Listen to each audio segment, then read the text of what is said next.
great. I guess we have started. Hello, everyone. Good morning. I'm Miranda, and I am absolutely thrilled to welcome you all to today's webinar on transition into data analytics with ease. We're so excited to have an amazing session lined up for you today. If you've ever been curious about how to get started in data analytics, what skills you need, and how to break into this fast-growing field, then you're certainly in the right place. Before we begin, let's just make sure we're all set. Can you all hear me clearly? If yes, drop a yes in the chat, please. Okay, great. Thank you so much for your responses. So we have a great deck lined up for all of you today, a lot of great things to learn, and I highly encourage everyone to stay until the end because we have something special lined up for those who stick with us. So let's just tune in and let's not go anywhere. I'll be introducing the instructor here. The star of today's session will be our expert instructor, Jorge Betancourt. So Jorge is a distinguished data scientist and AI ML expert with over 19 years of experience in prescriptive and predictive analytics. He has taught data skills at top universities and has helped countless professionals successfully transition into the world of analytics. Currently serving as a learning and training consultant at Analyticus, Jorge designs and delivers specialized courses in AI, machine learning, and business intelligence for organizations globally. He has also contributed significantly as a professor at Atlantis University, teaching graduate level business and IT programs. In today's session, Jorge will break down the basics of data analytics, how it has evolved over time, and why it is easier than ever for beginners to enter this exciting high growth field. Whether you're just getting started or looking to deepen your knowledge, this is the perfect session to kickstart your journey into data analytics. So without further ado, let's welcome Jorge. Jorge, the floor is yours. Miranda, thank you so much for the kind introduction. Thank you so much. Well, welcome everyone. Good morning. It's a pleasure for me to be here today attending this webinar because data analytics is something that is happening right now. And also it's not only happening with, it's not the data revolution, but also the artificial intelligence revolution. And guess what? We are looking both at the same time. And it's interesting that we have all this progress in cloud computing. We have progress in the Internet of Things and big data, but the fact is that we are still lacking the part of the intelligence that is people that is related to the concepts, to the techniques, and to the field of data analytics. So, just to start, one of the things that we want to do is to give you some steps or some ideas on what is data analytics and why to transition into data analytics with ease, okay? So at the end, what we like to do is to unlock the power of data to drive informed decisions, boost efficiency, and gain competitive edge in today's data-driven world. Everything's about data, actually. Our world right now is about data. It's about making sense of that data as well. So first of all, what is data analytics and how business use data to solve problems? Well, first of all, data analytics is basically to transform that data into information. Somebody will, for example, as Edward Deming, the quality guru, used to say in the 20th century, in God we trust, but everybody else must bring data. So we're talking about facts. We are talking about reason. We are talking about critical thinking. Data analytics is more than just knowing how to use Excel or Power BI or Python or any other tool that we have or to make a query in SQL. Data analytics is about using a range of tools, technologies, and specific tools that can help us to process data to find trends and to find also patterns that may help us to solve issues and problems within organizations. But let's start from the beginning. How business use data to solve problems? Basically, maybe you can get a data set and you may start analyzing the data set, but guess what? Where are you going? What type of business questions do you want to answer? So the first thing you have to do whenever you get into the data analytics is, apart from transforming that data into information, is what is the purpose of transforming that data into information? And I come from a time where, for example, when I was studying my master's degree eons ago, that is more or less 20 years ago, um, I started studying operational research and management science in a university in the United Kingdom called Warwick University.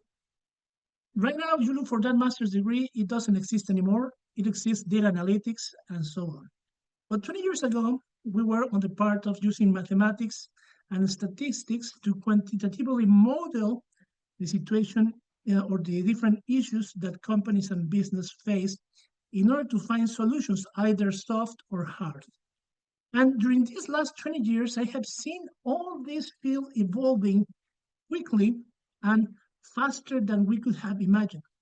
I was talking with a few participants from another course a few hours ago that data has been there, but now we have more data than ever. According to IBM, in 2015, we have created 90% of all the data in the humankind history. Just imagine that. 90% of the data. And we are creating more and more data. But the fact is that we need more and more the capability to make sense of that data as well. Okay? So throughout these 20 years that I have been in the field, I have been able to witness the coinment of the word analytics.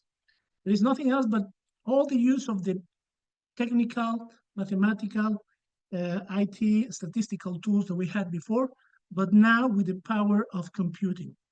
Just imagine a few years ago trying to solve the same problems that we're trying to solve today. We were only able to take some samples of the data and make inferences about that data.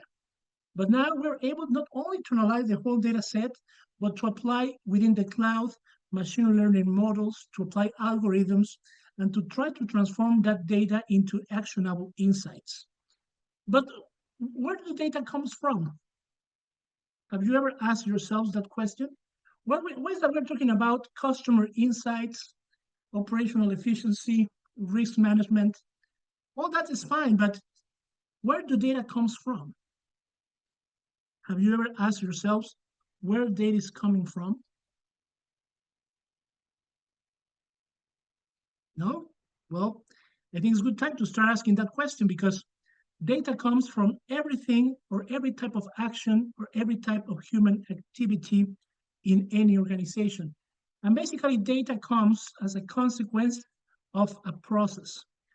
Companies, business, our own life is about process. I'm a little bit biased with process because I studied mechanical and systems engineering also many years ago at the Montreal Institute of Technology. And but that knowledge helped me to understand that everything is related, that everything is systemic, that we have relationship between information, data, processes, activities. So the activities of the real world, as we know it, are generating data every time that a process is actioned, either as an input or as an output. Okay? And we have to make sense of that data to make our process more efficient, that is to use more resources or use our resources wisely and to maximize the output, but also in an effective way. That is, it's not only necessary to be efficient, but also to be effective. That is, to accomplish the objectives we are pursuing. And that's where data analytics comes from. It's the possibility to transform that data into actionable insights, into specific hits of gold that may help us to take actionable insights and decisions that will drive the companies and the organizations towards the use of data into information. And now that we have artificial intelligence, we have the capability to transform that into a very powerful tool. So when we analyze about this business and data, we're talking about customer insights, for example, how to understand customer behavior, preferences, and needs by using natural language processing, for example, to perform sentiment analysis, or how to use operational efficiency. How do we analyze if our production line is being efficient? What machines will require maintenance stops? Or for example, if we are producing the most that we can and we are minimizing the resources or using the resources better as we used before. So operational efficiency is a great deal in data analytics. For example, supply chain analytics. Supply chain analytics is a major field of application. Or also risk management, and within the financial areas, financial management, financial risk management, financial analytics are also of great concern in terms of the study of data and the transactions that can be automated and understood. Remember that at the beginning we have data. And the point is, what do we do with that data? Try to make sense of it. Try to start making inferences about the type of data that we are receiving. Am I clear so far? So let's take a little bit more in terms of where are we going from this. So what we're doing right now is with the rise of data-driven decision making. And as you know, data is the new oil, okay? Data is the new oil. A good friend of mine, Miguel Molina Cosculluela, that is the Chief Executive Officer of Analyticus. This is a company I have been doing many projects the last 7 years. He used to say only those who grasp the importance of oil will gain competitive advantage from it. So at the end, one of the great aspects of data is that we can start making, we can start a data-driven decision making process within an organization. So, but please do not lose from sight that all these processes are generating data. Data is not something that is happening as a spontaneous generation. No, it's generated as part of an activity. And if we understand the activity, the purpose, and the business questions that we want to answer, then we'll be able to understand what is the main aim of the result that we're looking for. So we have to look for data availability. We have increased access to data through digitalization and the Internet of Things, as we spoke. We have data analytic tools like advancements in software and algorithms that enable powerful analysis and insights. Even Excel, let me tell you, if you're an Excel lover, do not stop loving that tool because you will still use it a lot in the future. Of course, it's not the only tool. Excel has been one of the most important analytical tools in the last 30 years at least. Of course, it was limited with the type of data that can be used. Of course, now we have modern Excel that incorporates many uses and techniques that we'll explore some of them quickly during the session today. But the fact is that if you want to build a proof of concept or you want to build a new tool, maybe you can start understanding the model with Excel. And let me tell you something, and I want to be very sincere with you. Most of the times, the first models that you will build will help you to understand the data. Okay? Maybe to be very ambitious, to have a result at the beginning, maybe I will ask you to curb your enthusiasm a little bit, but do not feel wrong. At the end, data will guide you through the process of understanding a process and what are the business questions that you want to answer. Do not forget about it. What are the business questions? And then data literacy. You have to grow in an understanding and appreciation of data's value across organizations. Nowadays, it's not like 10 years ago, for example, that you could go and explore any database to train your models. Now, for example, if you want to use, for example, I don't know, the databases from the New York Times or the Chicago Tribune, you have to pay for it. So data is not available anymore for free because data is an asset, a valuable asset. So if you want to train your large language models, for example, to detect text patterns by the use of data, now you have to pay for it, most probably, because data is the new oil. So the more data that you have, the better, because you will be able to obtain better insights. But at the same time, the availability of data within organizations is getting more and more scarce. And because at the end, we are making the fundamentals or define the fundamentals of the competitive advantage of the organization. Okay, so they can leverage data effectively again and gain a significant competitive advantage. Just imagine a company. I will explain in a second. The case of a hotel. What is driving that a customer returns or not to your hotel? Is it only satisfaction? Is it also the season? Is it the number of the type of room that you're using? Um, what are the hypotheses that we're defining? And now that we're talking about hypotheses, data analytics is nothing else but the rational use of data. Okay, data analytics is the critical thinking approach to technology, if we can say it so.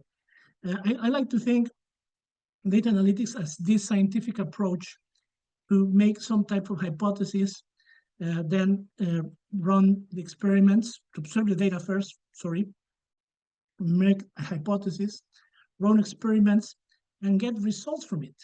Okay, so it's more like a deductive method, and then we go to the inductive perspective of maybe getting from a specific uh, theory, make experiments, and try to find a result as well. In this case, analytics has both perspectives. The deductive part and on the inductive part basically can be divided into four different aspects of analytics as we can understand data. First of all, the descriptive analytics. And we want to answer questions like, what is happening? Okay, what is happening is what is a snapshot of my data. I'm not making any inferences right now. I just want to know what is happening with my data. For example, my hypothesis is, like in the case of the hotel that I will present, one of the managers is telling me, no, more at least 50% of my customers evaluate my hotel with 7.5 or above. 50% of the guests that I have got. Then, as a data scientist, I have to go and search for the data, analyze it, and try to define if that hypothesis is correct or not, to discard it or accept it, but by the use of data. Remember that in this case, the approach is not, some customers evaluated the hotel wrong or badly. Okay, how many of them? Well, it was 2 out of 5,000. Okay, for sure we'll take under consideration their claims, isn't it? Because maybe there's something that was wrong. But remember that the numbers make the statistic. Okay, so the more data that we have and we are able to understand it, will be better. Once that we get on the descriptive statistics and analytics, we get into the diagnostic analytics. Now that I know what is happening, I want to know why is it happening. How is that these variables are related to each other? What variables may be impacting the return of a customer or a guest to my hotel or to my retail store or purchasing my products in my web page? What is defining for a customer to return? Is it the discount? Is it the season? What are those drivers that enable the comprehension of the situation? And the more that we get that comprehension, we'll be able to understand and to get further into the analysis of the data. So we are gaining data, we have data availability, we're using data analytic tools, we are gaining data literacy, and gaining as well competitive advantage. Once we get into the part of the diagnostic analytics, then we can evolve and ask questions like, what will happen? Getting predictive. Given that now I know the interaction between these variables and what variables are driving, or what features are driving my business, then how do I predict that a customer will come back, that a guest will stay again in my hotel? And then the prescriptive in terms of how do I make it happen? How do I build a simulation? How do you use some mathematical model to prescribe what will be the amount of hotel rooms that I need to receive these new customers, what type of facilities, what type of budget. And then we start building this information system that will help us to transform data into information. Any questions so far? Is it clear what are those four stages of analytics? descriptive, diagnostic, predictive, and prescriptive. Okay, good. So, and now just imagine right now, for example, in the past 20 years ago, and I refer always to the past because I want to make the comparison between what was the previous practice and the actual practice. I went through that. I went through using Excel files and Excel worksheets to using models in Azure in the cloud or using IBM Cloud as well, building generative AI models in Watson X or ChatGPT to analyze sentiment analysis for customers with some of my clients and other companies. So I live that transition, and as I live that transition, I am also sure that you can live with it. So and you can deal with it as well. If you're planning to make this transition between your actual jobs, or maybe within your jobs, but you want to make the transition into the data analytics as well. So how do we prepare for a career in data analytics? Let me just introduce a few images about how is that we're doing how we're doing in the positions in the job postings right now in terms of technology and so on. So for example, right now I'm analyzing the United States market. Indeed has released a very interesting site that is called the Indeed Job Postings Index.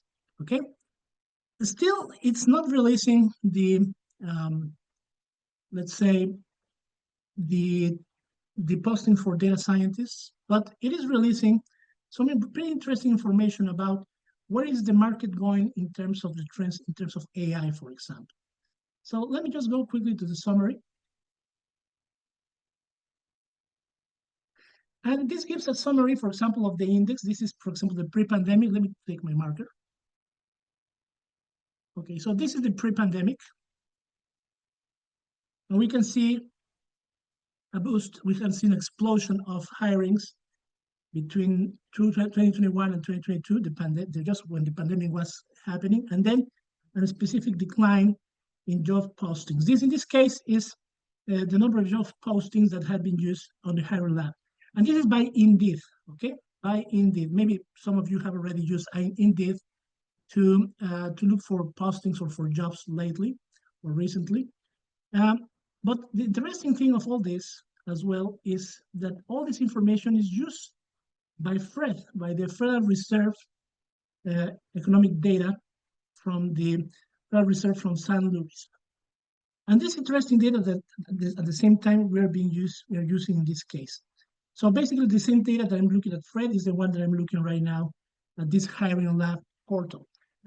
One key change, for example, is that remote work is still trending, okay? Job postings have decreased, but not as sharp as we should expect, for example. However, look at artificial intelligence. Artificial intelligence postings are rising. Percentage of job postings mentioning AI terms. So this is important. This is a percentage of all postings that are mentioning in some way artificial intelligence, data science, data engineering within their posts. So yes, we see a decline by the mid-2023, but we are looking at an increase, a step increase again in 2025 and the future. What do you think is driving this increase in the postings? The postings that we have. Any idea what is driving or what may be driving this increase? No? Please feel free to answer the question and answers. Well, what is driving this increase is the incorporation of generative AI. Yes, Amy.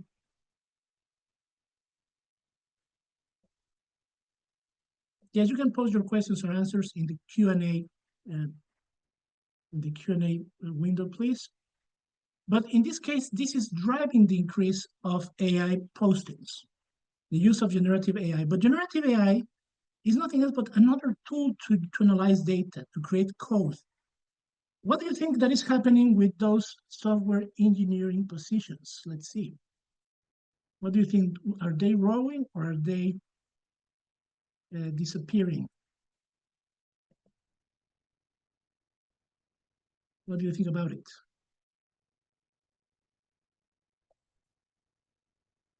So let's see. If we analyze by sector, again, I'm just analyzing the United States market, although we have some other data from other countries as well. But just by analyzing the, the United States, if we go to software development, look at this. Software development positions, the index, that is 100, has decreased to even lower levels than previous to the pandemic. Why is this happening? Because ChatGPT, Gemini, IBM, Granite, Watson X are now in the scene. If you compare this with Stack Flow, for example, professionals asking other professionals, you will see a very similar curve as well. But I don't want to discourage you. To be a software developer will evolve as a position in the following years. Why? And why is I'm saying this? Because if you look at other positions, for example, a data analyst must know about project management. Of course, we're looking at decline in the economy in terms of the soft landing, but still there are positions like project managers that are more or less steady, okay? Or management, that is another characteristic that a data analyst must understand well, and a data scientist for sure. It's taking a little bit of time, just a second, please. So look at those elements. So maybe you're not an expert, you're an expert in coding, okay? But what about now being an expert in using those tools to solve questions and issues from the organization in management, or by dealing or by leading a team to be able to get and to land a project that will help the organization. So it's not only about the use of artificial intelligence. Artificial intelligence is great if you know how to use it. But many organizations right now do not know how to use AI.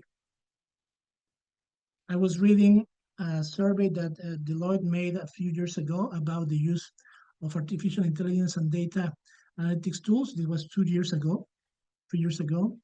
And only 1% of all the organizations in the world know how to take advantage of the 4 stages of analytics: descriptive, diagnostic, predictive, prescriptive. 19% make something about predictive, a bit of descriptive, some dashboards there, and so on. But they don't have any type of data governance, or they don't have any type of data analytics efforts. And guess what? 80% of the rest of the organizations are in the middle ages, are in the darkness about analytics and artificial intelligence. So there's a great need of professionals that may help us to deal with these new issues.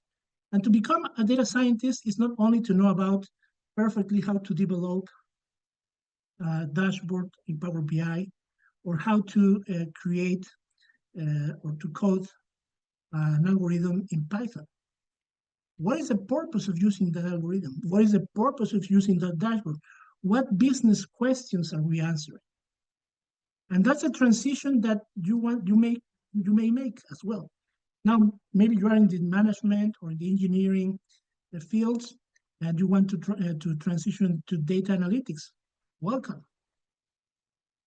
You will need to learn some other things like coding, like using generative AI tools, like using dashboards or visualization tools as well. But the fact is that the reality is here, and you can take advantage of it. Okay? So the future is now, and the future is reaching us now. The tools in terms of understanding generative AI, artificial intelligence, and data are here. And more, we're in the need for this type of positions. That is basically what I was showing in this case. For example, in this case, the job postings for generative AI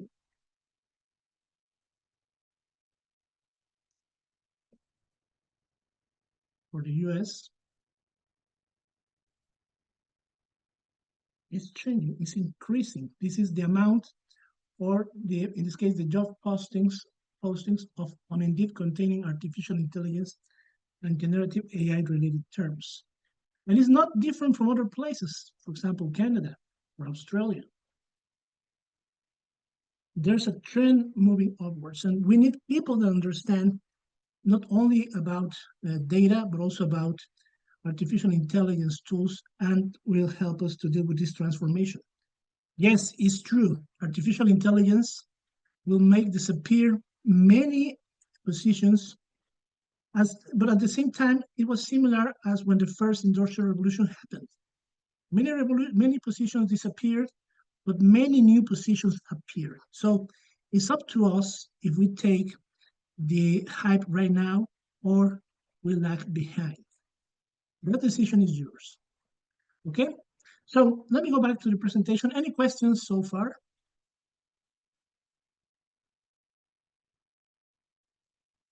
So at the end, one of the things that we want to do is to prepare for a career in data analytics. Why or how do we prepare for a career in data analytics? By developing skills like learning programming languages, data analysis techniques, and data visualization tools. Why? Because these are the tools that we're using day by day to transform that data into information. To gain experience, to work in projects, and to work on projects, build a portfolio, and participate in hackathons to demonstrate your skills. For example, if you participate in Kaggle, that is one of the most interesting platforms to show what you know. Network with professionals, attend industry events, connect with data scientists, and build relationships in the field. For example, in March, there's going to be one of the most important conferences in the world, in the United States and the world, that is the Gartner's Annual Data Analytics Conference from March 3 to March 5.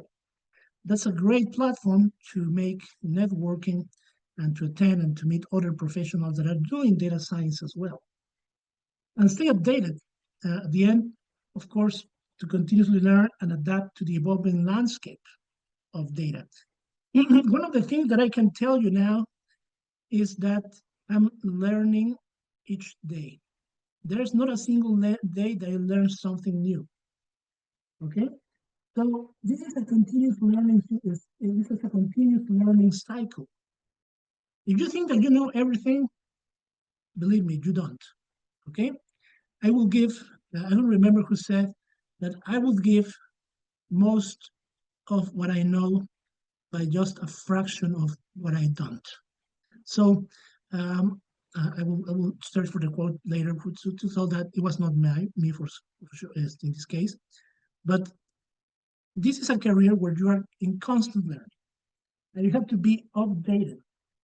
Some of my students tell me, "Hey, professor, you are too old for this." And so, yes, I may be old, but not outdated. Okay, like Arnold Schwarzenegger said in Terminator, "I may be old, but not outdated. Never outdated." Okay, so it's the same in data analytics. The older that I get, the more that I know, but also the more that I do not know. And this is something that has always motivated me to study constantly and to learn and to understand. Okay, any questions so far? So this is an action that is up to you to realize. Okay, so what is the importance of data literacy? Why is it important to have a good understanding of data? Why? Because we're making informed decisions. To understand and interpret data to make sound decisions based on evidence.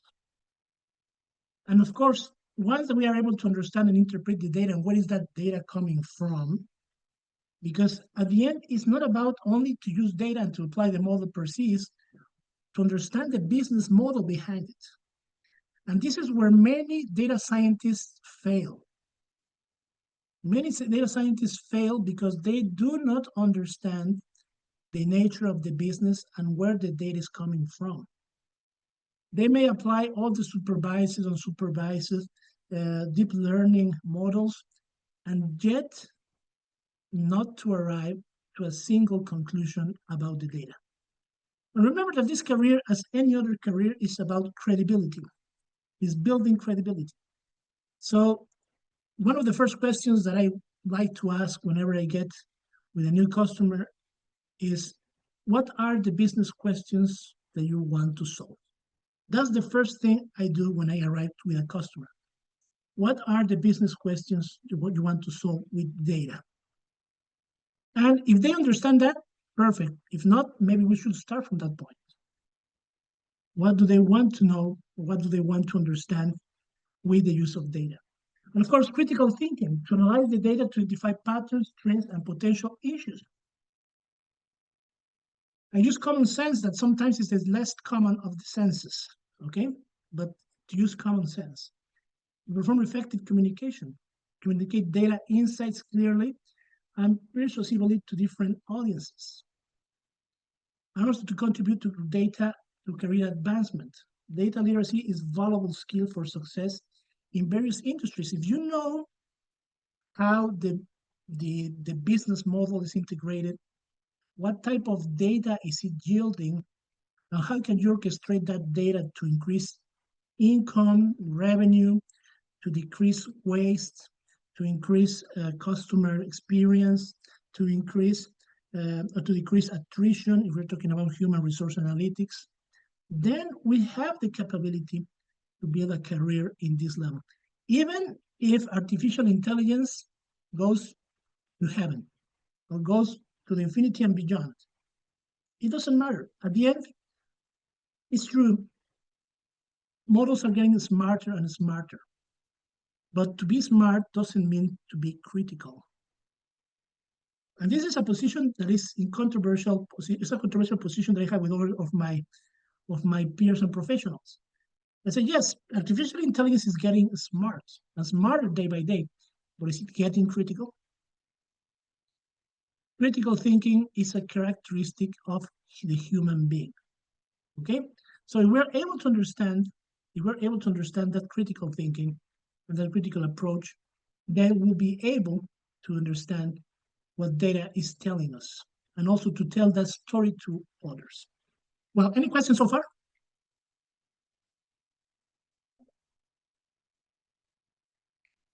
So what are some of the practical skills that you can use right away when you start analyzing and learning about data? First, data cleaning.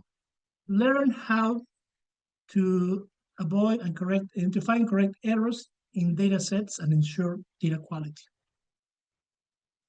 I'm almost pretty sure that 70% of all the data work that you will be doing is cleaning the data.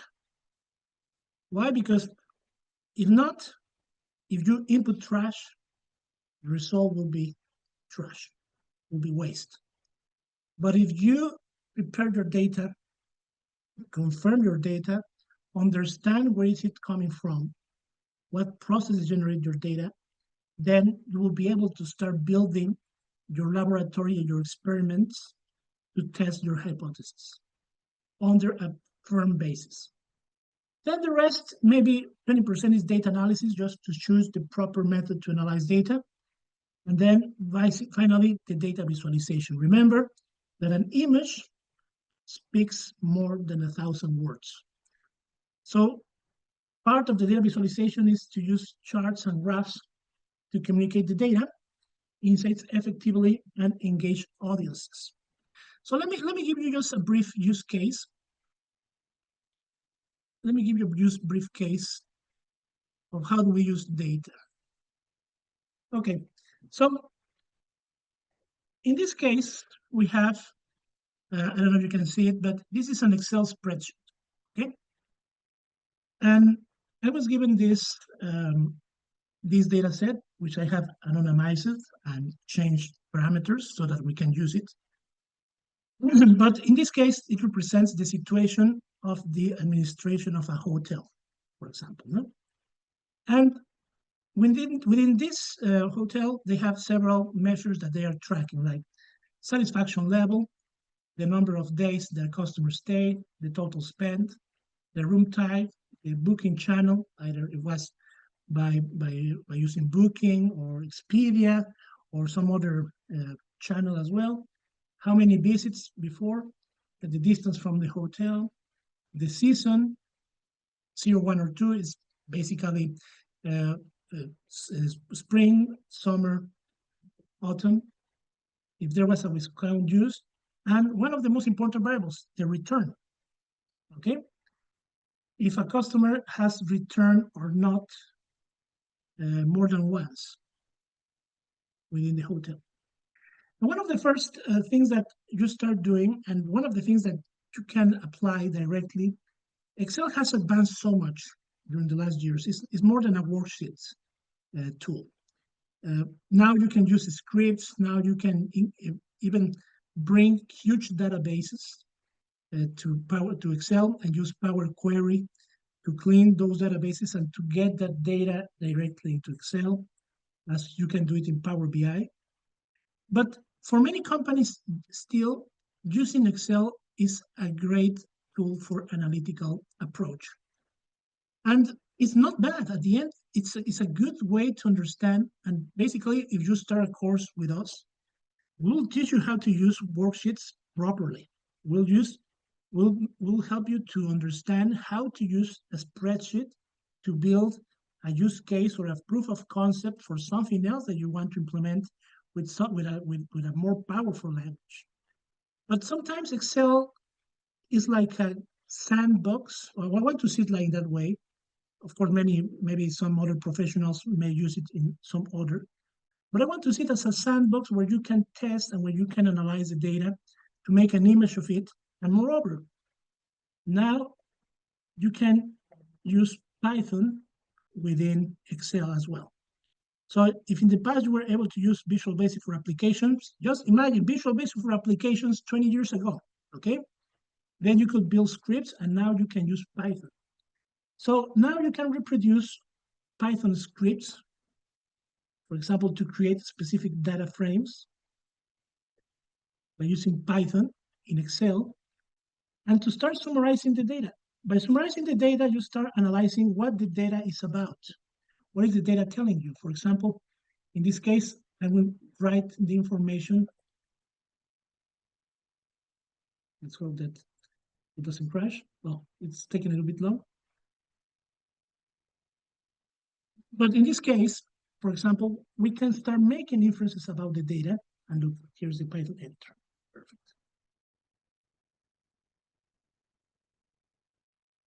Okay, what is the Python script? Okay, here it is. For example, with that ds.info, that is the data frame, I can take a quick peek to the data. For example, one of the main things that I can see right now is that I have 12 columns of data. The data type that we have, integer, float, object. One of the things that we have to figure out when we're using data is what type of data we're dealing with, if it is either numerical, if it is categorical, if it is not ordinal or non-ordinal, for example, because we cannot mix, we must have always the same type of data to analyze it.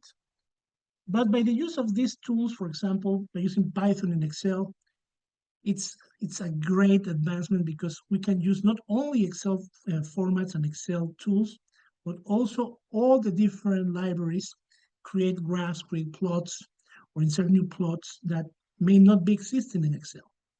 Of course, this is a bit more advanced application of Excel, but at the end, it helps us to understand how data is conformed. Another thing that is important is that we don't have any non-null variables. This doesn't mean exactly that all this data is correct. I have analyzed this data set, and still there are some incongruencies within the data, but right now we don't have the time or the scope to do it. And maybe if you would like, or you're a bit more curious, we could see it later in the course that you may want to take with us. But in this case, one of the things that we have to do is to be sure that all the data is correspondent to the nature of the process, to the hotel characteristics, to the data, that the data, for example, in this case, is non-null. We don't have any missing data. If not, we have to perform some type of feature engineering in order to substitute that data. Because remember that any record that you lose is an opportunity to understand what is the data about, okay? So you have to keep your data the most as possible to avoid losing data, okay? Sometimes you will realize that you have just a few records to make some inference about the data. You have to keep that data available.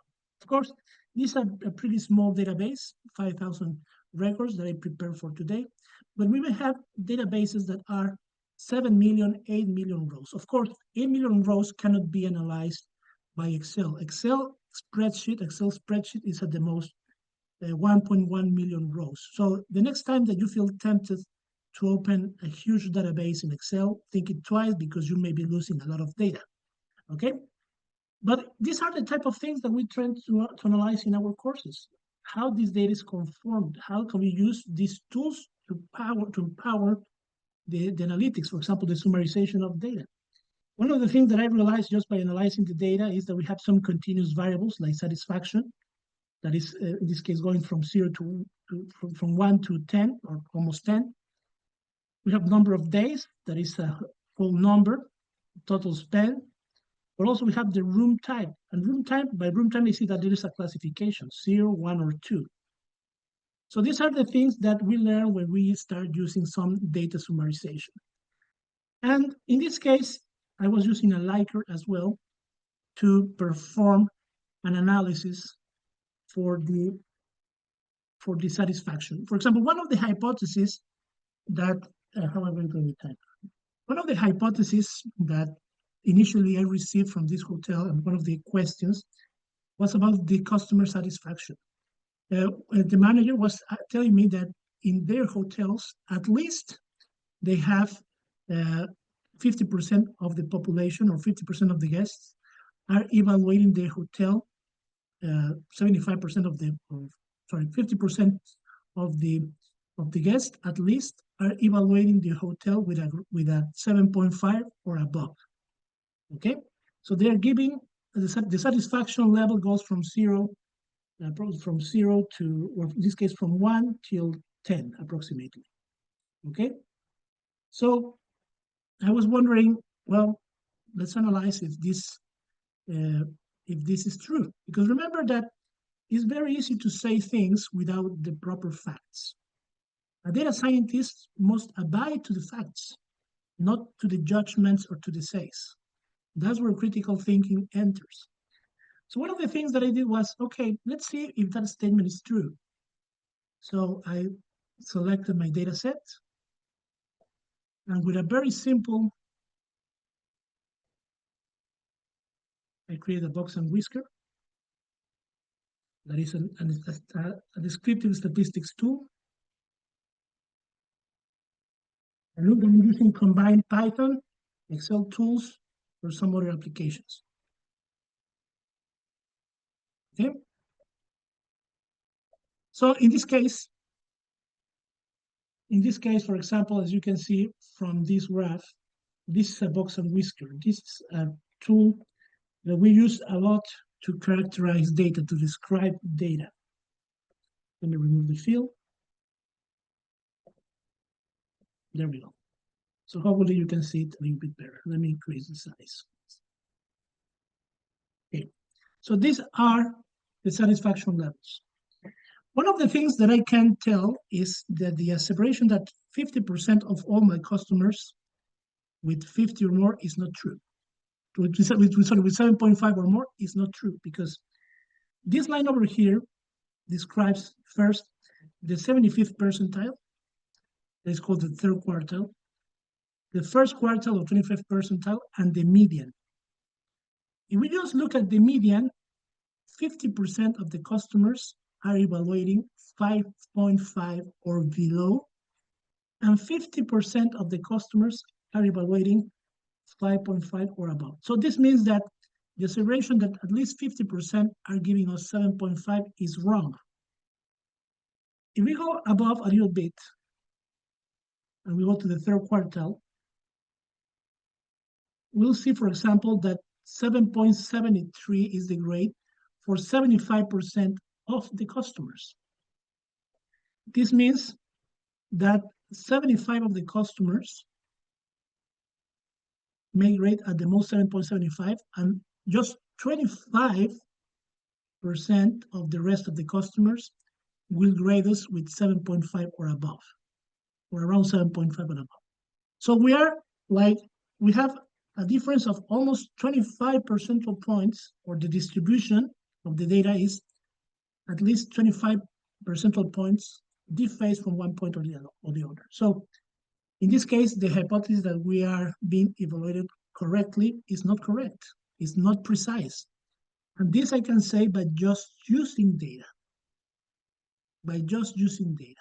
So with either of these applications, data is a huge, or using data to demystify says or demystify judgments should be the proper approach.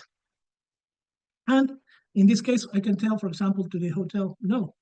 In this case, for example, only 25% of your guests have evaluated you with 7.73 and above. And the rest, for example, 50% have evaluated you with 5.5 or below. So we will have failed the exam mostly 50% of the times. These are descriptive tools, quite simple descriptive tools, but powerful to describe what the data is telling you. Okay? So these are some of the tools that we use, of course, many other tools, to use descriptive analytics, to perform some type of analysis of the data, to find inference about the data as well. Another approach that we can use, just using the same use case as we have here, there was another hypothesis, for example, first, that 50% of all our customers return to the hotel. 50% of all our guests return to the hotel. That was the first hypothesis, or the first statement. And the second statement was that we were having either good or excellent reviews from our returning customers, at least 1 out of 2. 1 out of 2 customers that return to the hotel were having a good or an excellent review to the hotel. So that's why they were coming back. Okay, so well, let's test those inferences. Okay, remember that as long as you don't have the data, or you have if you have the data, but if you don't know how to use it or how to make inferences and approaches to it, it's better that you review your data first before saying something, because if not, you may be losing credibility. And this business, let me tell you, is based on credibility and accountability, of course, as well. So there's a tool that many of you have used, most probably. In this case, we have a tool that is called a pivot table, a simple pivot table. And believe me, you will be surprised, and please do not, I'm saying this in the most positive ways. Many companies do not know how to use a pivot table to summarize and to understand their data. And it's okay at the end. We have used Excel as a database. We have used Excel to run reports, to write text, but not so many times to use it for what is intended to be used. So in this case, the approach that I want to use, for example, is to analyze which of my customers are returning. I have the return on the rows, that is 0 is not returned, and 1 has returned at least once. Okay, and on the columns, I have the Likert. The Likert in this case is from the database that I have over here. In the Likert, what I did, basically with the advice of the hotel, was to create a table of the possible brackets where they will uh, classify their data in terms of the service. We have a liking from terrible to excellent. So that's basically what I created here. Okay? And that's what you're looking at in this table. Let me zoom in a little bit. Here we are. So we have the returning or not returning and the type of opinion that we got from them. We are not analyzing at any point the comments that we are receiving. That will be another perspective. What are these comments positive, negative, neutral? What are the most common words? That's part of the text mining approach as well in the natural language processing from this data. We are not doing that today, but it can be done as well. So in this case, for example, we're analyzing the data and we classify the excellent, good, regular, bad, and terrible. For example, first of all, let me take the data to the following. And these are techniques that you will learn by taking analytics courses. First, you have the data like this. Maybe it doesn't tell you too much, but it's important because the grand total is 5,000, as we saw it previously, so we can validate that we're analyzing the whole data set. I won't get into the process of how do you get a pivot table, but at the end, when you get this pivot table, you can say, oh, look, around 3,500 people never came back, and 1,500 did return to the hotel. So it was not even the half of it. Okay, so we can say in this case, if we apply again the percentage of the grand total, approximately 2/3 of our customers didn't come back and 1/3 come back, not the half. And just by building a simple pivot table. Now the question is, why is that our customers are coming back? And is this 69 versus 30 something that we can revert? What is causing our customers not to come back to our hotel? So when we start analyzing, of course, we look at how each of the different reviews impact. But in this case, this is not the most useful way to do it. So I will change it. This is a very simple tool, okay? But at the end, sometimes the simplest of the tools are the most powerful. Of course, we will be covering far more powerful tools depending on the tool will be the type of stone that we'll be using. Look at this. What do you think about this data when you see this table? This is now by percentage of the row. So I basically divided each of the values by the grand total per row. Okay? What can you tell me about the reviews from those that are returning versus the ones that are not returning? What do you think? What is happening in this case?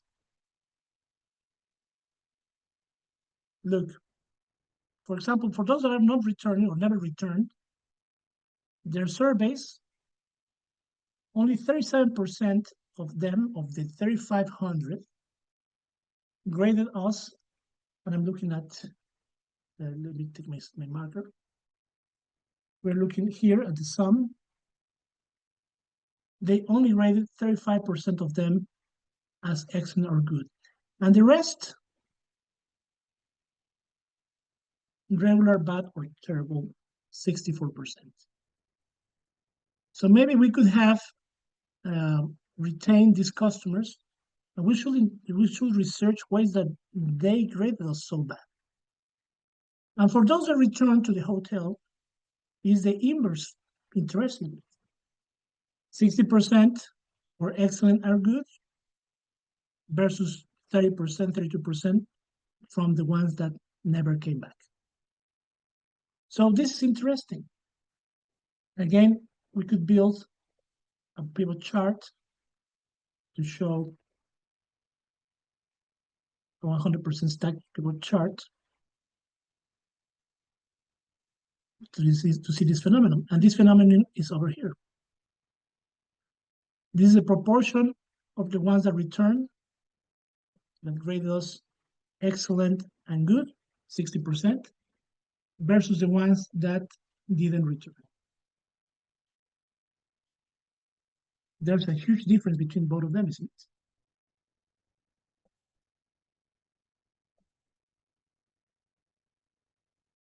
This is the gap.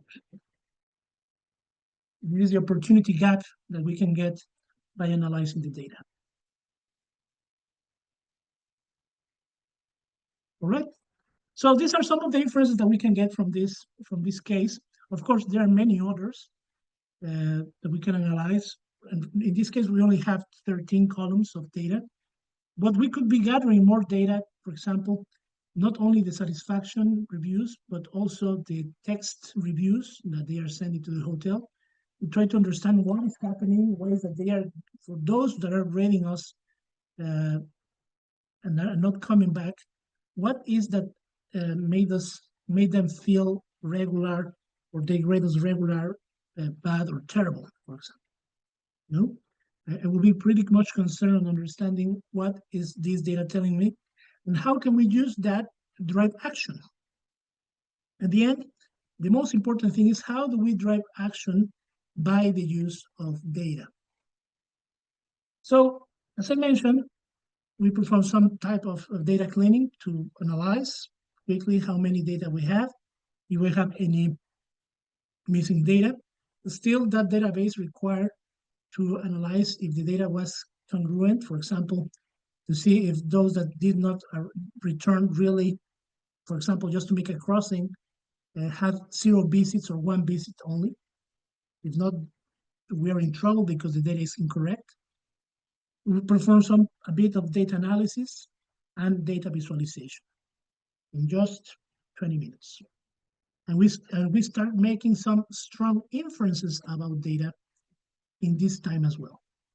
Okay, so as you can see, data analytics can be a strong component of your business. But still, you need the people to understand. Even you can take this data set to ChatGPT and ask ChatGPT to analyze it, and it will yield a result. But if you don't know what you're looking at, basically like in a map, you will arrive nowhere. So we have to be able to understand what the data is telling us. What are the characteristics of the data? Where is it coming from? What is the application of the data? How is it we're gonna get that that apply to my business? Okay, so what is your career roadmap in analytics? First, build the foundations. Okay, develop core skills in data cleaning, analysis, and visualization using Excel and Power BI, like the example that we covered today. If you want to make some Python in Excel, go ahead. It can help you to summarize and to analyze data better. Then grow into the part of the intermediate. Learn Python programming, SQL databases, and statistical concepts for more advanced analysis. Software developers are now migrating to this type of careers. They have the expertise in coding, but they do not have the expertise in business analytics, in the analysis, in the statistics, in the mathematics, and how they are used to solve questions. That's what you have to learn. On the other side, the advanced, master machine learning algorithms, data mining techniques, big data technologies for predictive modeling, and data science. So this is the roadmap that you should follow to start analyzing. Many companies stay on the foundation. Some of them may go to the intermediate part, but the real successful companies are the ones that integrate the 3 of them in their daily processes. They analyze, or they use the 3 approaches in their companies. Questions so far?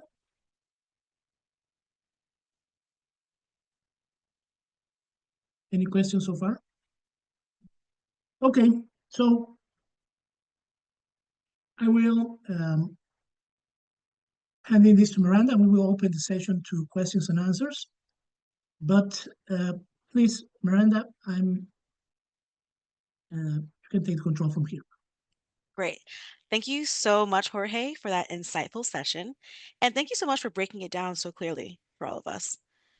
Now, I would love to ask everyone here, how many of you feel excited about diving deeper into data analytics and who feel determined to grow your skill set? Drop a thumbs up in the chat if you're ready to start learning.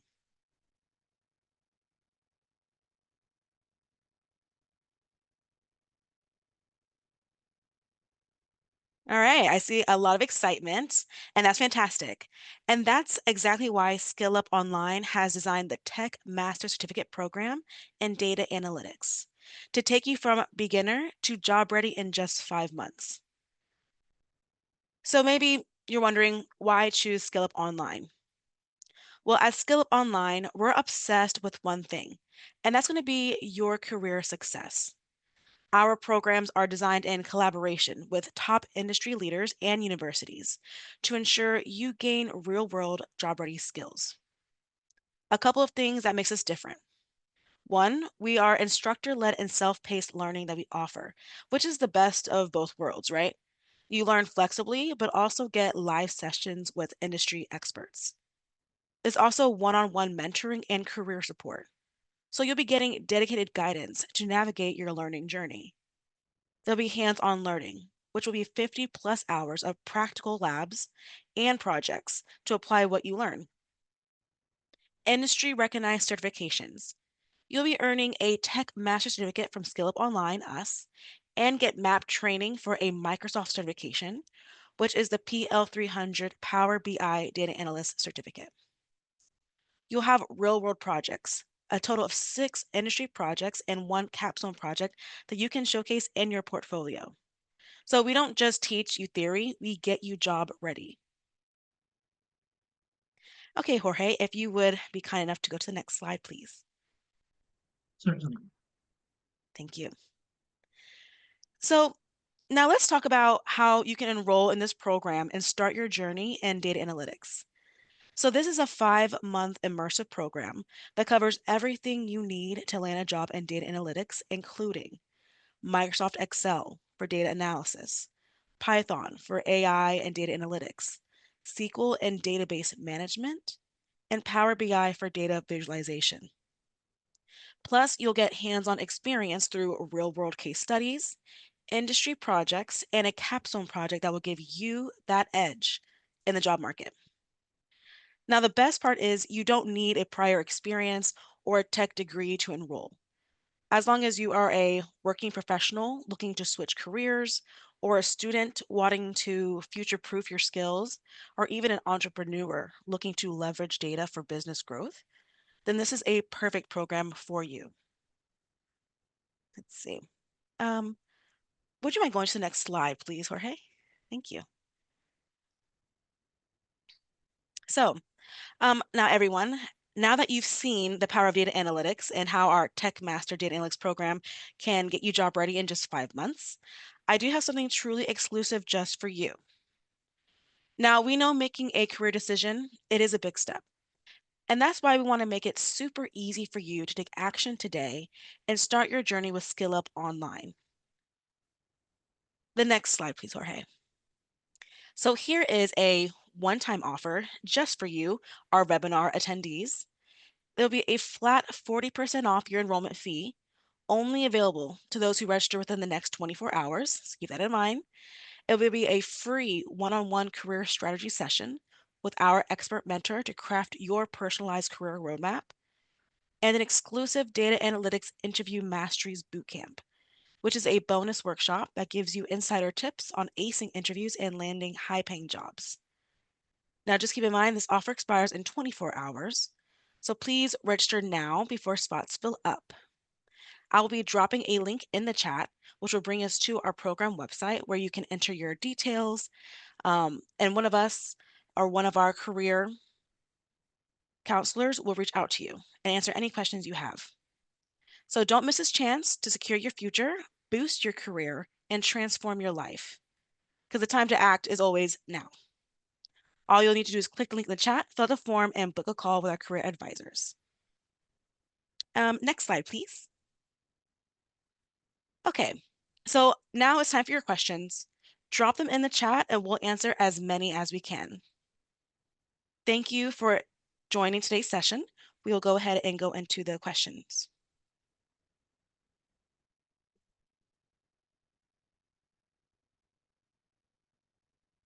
Any questions that you have about the programs or about the content, or maybe about the topics that we cover, or what are the industry insights about analytics that we are analyzing right now and incorporating into our courses?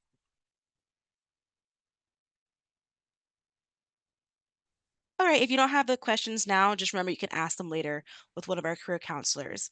So again, thank you all for joining today's session. We hope this has inspired you to take your first step into the world of data analytics. Just remember to fill that form on the feedback form as well, please, because we appreciate all feedback. And if you have any more questions, our team is happy to assist you. So reach us at any time at, and this is our email, admission@skillup.online. And of course, our website, skillup.online. So have an amazing day, everyone, and we look forward to seeing you in the program. Thank you. Thanks so much, everyone. Miranda, thank you so much as well.